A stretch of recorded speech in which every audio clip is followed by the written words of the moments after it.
Coffee break time. I want to talk to you about what I'm going to call toxic familiarity.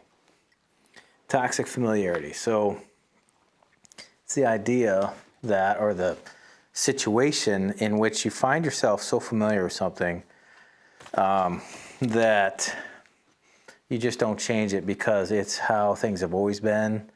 You know, it's how things feel most comfortable.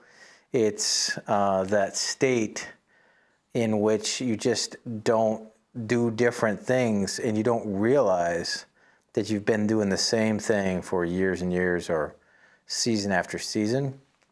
And we have a really hard time seeing the fact that we've been doing things the same way over and over, and that that way of doing things is unhealthy or unhelpful or unproductive. And I've got some notes here in my journal. I've been writing about this, kind of thinking about it. And I've been observing it in my own life for years. And recently I've had to make some huge changes that I should have made years ago, or I should have made seasons ago, in how I work in particular, how I solve certain problems or achieve certain things. And, we do stupid stuff our whole life just because. It's just because we've always done it that way and we don't see it as stupid. We just do stuff, We don't notice. It feels normal. We get used to garbage. I'm reading a few notes here. We get used to garbage, or normalcy feels normal, and disruption feels risky. It feels abnormal. Normalcy, of course, it just feels like, hey, this is right. This is how it's always been. And so if we change how it's always been, well, that feels to our sensory system scary. It feels disruptive. It feels like, no, we shouldn't do that, right? So there's a slide that happens that I've noticed in my life where I slide from rhythm, and rhythm's good, right? A rhythmic way of doing things. For instance, check an email, or a rhythmic way to, mow the lawn, or whatever, just various chores or various kind of things to take care of, right? And it could be study rhythms. It could be relationship rhythms, like going on a date with my wife, right? And that rhythm is great. But you can slide from a rhythm to a routine. And when you go from rhythm to routine, some of the good stuff starts to fade away. And then you slide from routine to rut. All right. And that's where you just kind of do things just because. And all the good stuff, most of the good stuff is gone at that point. So some ways that you can kind of go from inactive to proactive. So here's some tips or some kind of ideas that will help disrupt that familiarity toxicity.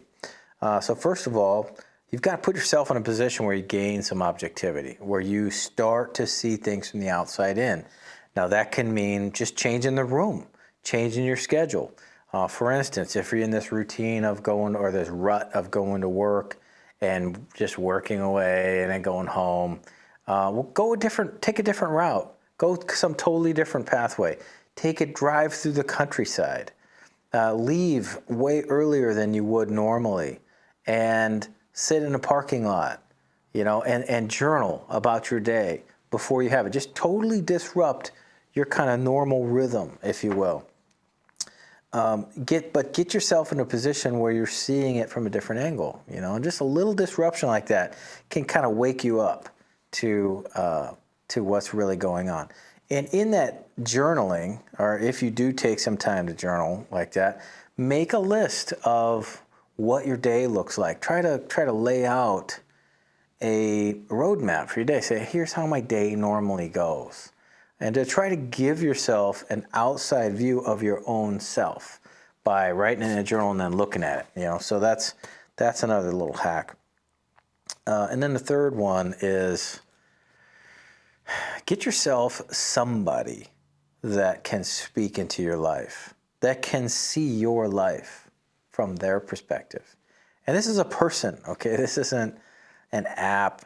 This isn't virtual. This is somebody who knows you and knows what you're trying to do and knows how you're made, who you trust, who knows what they're talking about too. And invite them to speak into your life. Invite them to speak into the places where you may be stuck. In many ways, that's coaching, that's advising, that's mentoring. But it's really important for all of us to have a deep relationship with somebody that's got our back, that's miles down the road from us, and able to look and say, I know where you're trying to go, and I think you're stuck. Let me help you get unstuck. Or let me at least make some observations for you. And that's a big key. So just some thoughts here while I've been sipping coffee and thinking. I want to share those with you. Beware of the toxicity of familiarity. Mark Whitmore, head coach at Lodestone True North. If you like what you hear, like and subscribe and share. You know the drill. See you on the next one.